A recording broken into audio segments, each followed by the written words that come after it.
Hindi sinabi ni Britney sa mga bata ang tungkol kay Kenji pag uwi nila ng bahay. Diretsyong mga ito sa silid na halatang pagod na pagod sa pinuntahan nilang birthday party. Ilang beses na ibinuka ang bibig. Nais na sanang sabihin sa dalawang bata na pumunta doon ang kanilang ama, ngunit pinigilan na lang ni Britney ang bibig dahil nakita niya kung gaano kabagsak ang katawan ng dalawang bata at maging ang mga mata nila. Kung mangunguna siyang sabihin sa mga bata iyon, hindi na yun surprise sa kanila. Hahayaan ko na nga lang na magkita sila bukas. Ayoko namang nakawin ng excitement ng mga bata. Gaya ng inaasahan, maagang natulog ang dalawang bata. Samantalang si Britney ay hindi dalawin ng antok kahit na gusto nang pumikit ng kanyang mga mata. Paulit-ulit na nakikita niya sa kanyang balintatao ang bagong anyo ng dating asawa. Binubulabog siya ng mukha nito. Yun pa rin naman yun, ngunit ang hindi niya maintindihan, sa loob ng 6 na buwang literal na wala na silang ugnayan, ay ngayon niya lang muling nadalaw ang naging relasyon niya dito. Oo, sobrang naging malupit to sa kanya na alam niyang sa loob ng 3 taon ay unti-unting nabura sa kanyang isipan. Nagawa na nga niyang makipagrelasyon sa iba, yun nga lang failed. Hindi yun gumana at dinala siya sa happy ending na pinapangarap niya na dati. Ngayon ko na lang siya ulit inisip. Bulong-bulong pa ni Britney na bumangon na sa higaan at nagtungo ng kusina. Uminom siya ng maligamgam na tubig at baka kailangan niya lang iyon upang kumalma ang isip. Magiging ipokrita siya kung hindi niya aaminin sa kanyang sarili na somehow medyo nag-iinteresado siya sa dating asawa na hindi naman dapat dahil hiwalay na sila. Pagbalik na silid ay malalim ang hiningang sinulyapan niya ang mga anak na himbing na. Alas 9 pa lang iyon ng gabi. Sa normal na araw, mga alas 10 o alas 11 pang tulog ng mga bata dahil half day lang naman ang class nila. Afternoon ang class ni Noah at Andrea kung kaya pwede rin silang gumising ng sikat na ang haring araw. Come on Britney, what's wrong with you? Matulog ka na. Maaga ka pang gigising bukas dahil sa class mo. Nang hindi pa rin dalawin ng antok ay kinuha ni Britney ang cellphone. Nag-log in sa social media account. Hindi na pinag-isipan pa ng matagal na i-unblock ang account ng kanyang dating asawa. Maya-maya pa ay sinusuyod na niya ang profile nito. Nagtitingin kung may bago ba siyang post. Madalang na lang yon. Noon pa man hindi mahilig mag-post ang asawa ng kung ano-ano sa account nito. Ang huling post ni Kenji na kanyang nakita ay parang 1 linggo na ang nakakaraan. Nasa opisina niya ito sa Paris. Tandang-tanda ni Britney kung anong itsura ng office nito kung kaya alam niyang sa Paris kuha to. Ano bang ginagawa ko? Bakit biglang naging interesado na naman ako sa kanya? Hindi ba't ayoko na sa kanya? Kinamumuhian ko siya. Kausap niya sa sarili.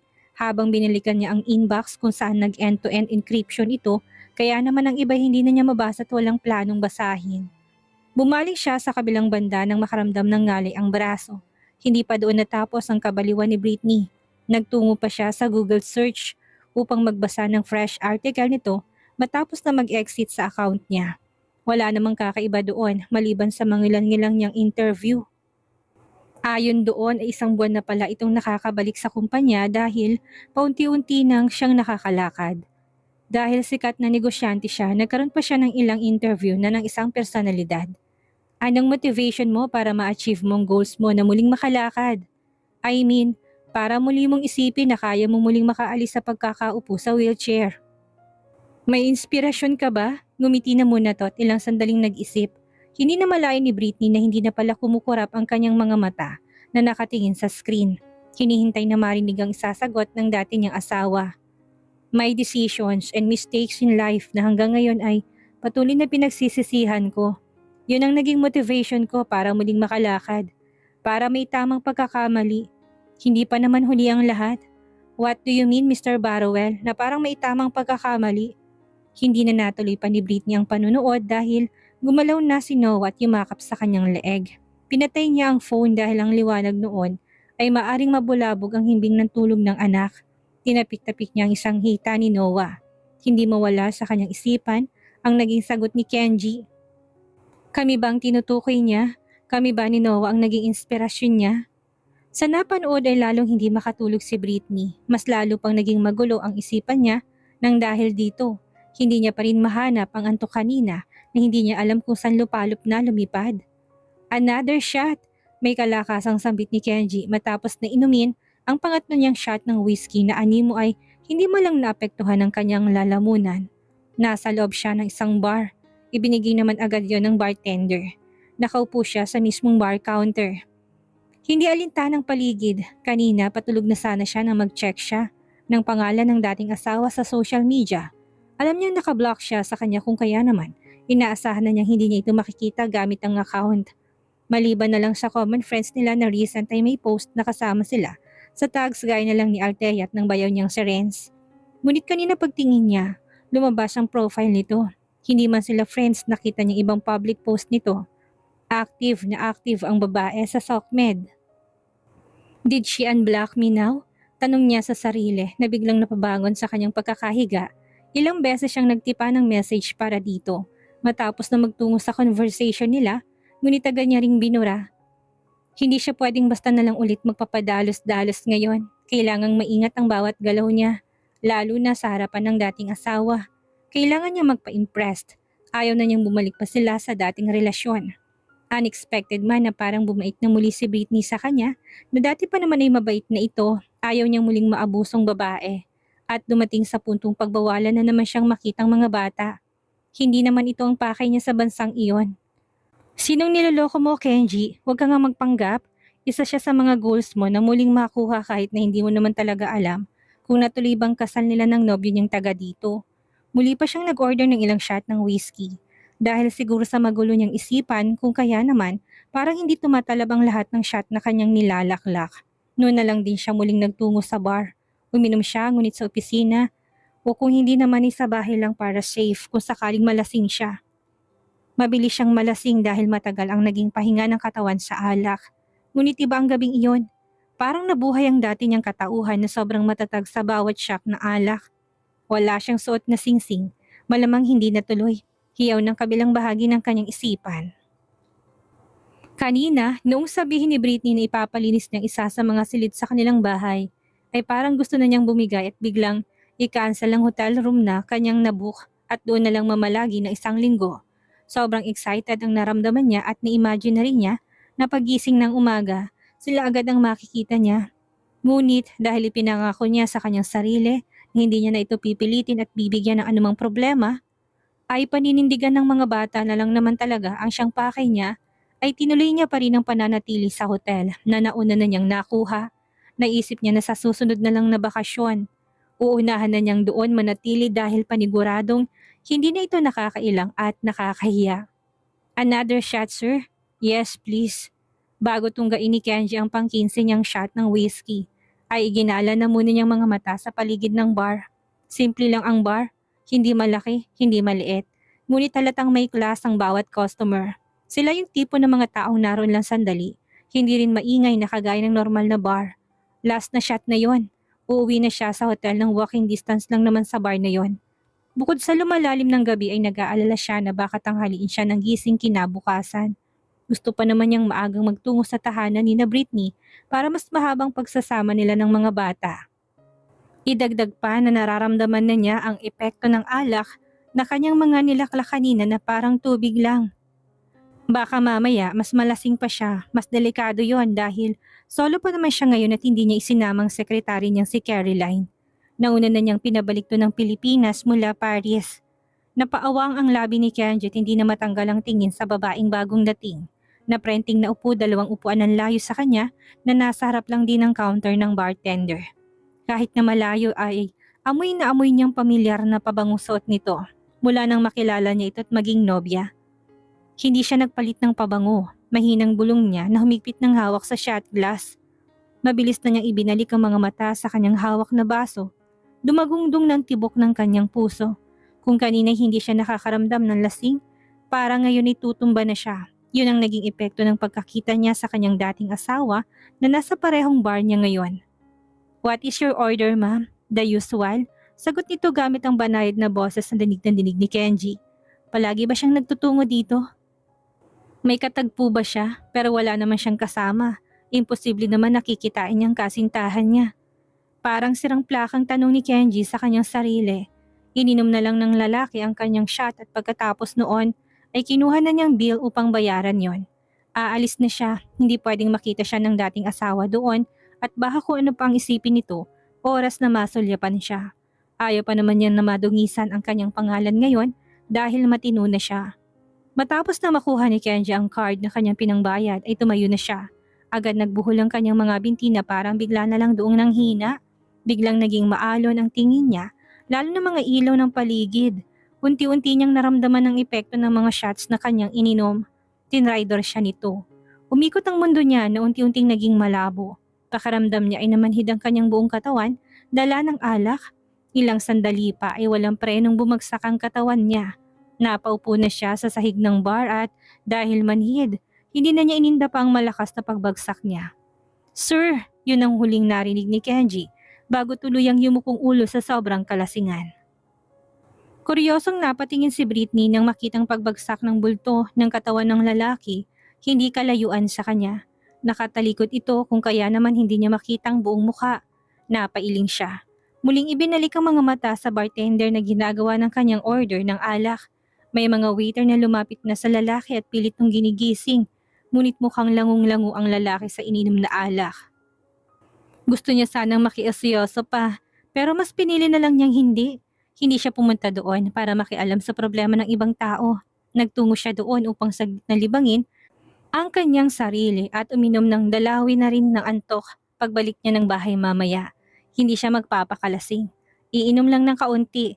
Nang hindi pa rin siya kayang makatulog kanina ay minabuti niya magbihis na ng damit. Gumamit siya ng sasakyan kahit na malapit lang din naman yon. Ayaw na mahirapang kumuha ng taxi. "Sir, wake up! Sir!" Nabaling muling mga mata ni Britney sa customer na nakaupo pa rin sa maruming sahig ng bar. May malay naman to pero parang hindi na makakausap ng matino dahil halatang sobrang lasing na lasing talaga. Tinanggal niyang kanyang mga mata sa bandang iyon at tinanggap ng order niyang cocktail drink. Sumimsim na siya sa baso ng pink martini. Muli niyang nilingon ang komosyon sa customer kanina na pinagtutulungang itayo ng dalawang lalaking waiter upang maipong muli sa bangko kahit nahihirapan. Bakit kasi umiinom nang hindi naman kaya? Wala sa sariling tanong ni Britney na bahagyang umiling pa. Nang sa wakas ay maiupo ng lalaki sa bangko ay humigpit ang hawak ni Britney sa tangkay ng inumin niya.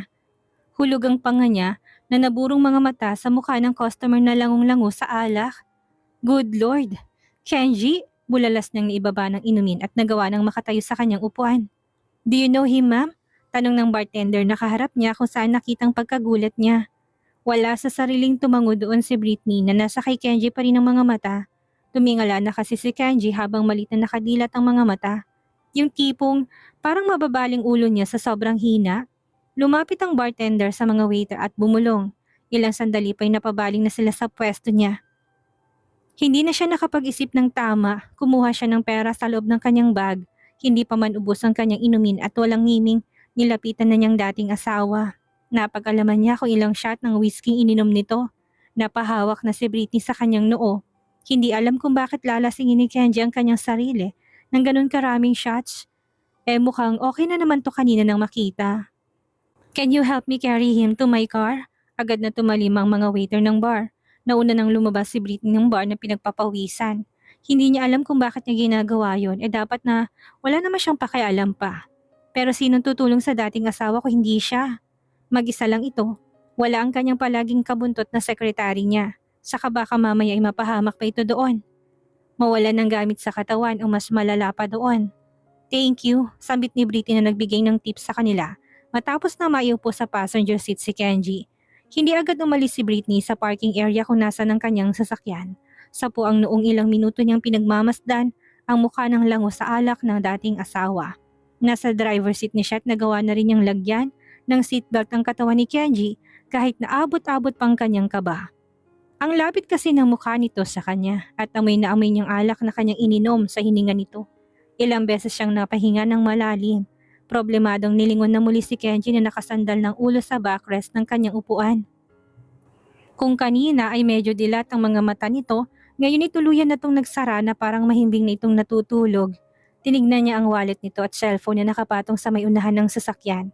Ibinigay ng waiter na nag-alalay sa kanya kanina. Nahulog daw ito. Sumilid sa isipan ni Britney na kung wala siya, paano ng lalaki? Mababait naman ang mga staff ng bar. Suki na nga siya doon pero ang hirap pa rin magtiwala sa ibang tao, lalo na kung hindi nila kalahi. Iba nga kalahi ng mga nagagawa pang gawa ng masamang ibang tao. Ito pa kayang patay lasing na to? Eh wala namang tsak na maalala si Kenji paggising niya. Paano kung mawala ang wallet? Lahat ng important nitong ID at cards ay nakalagay doon.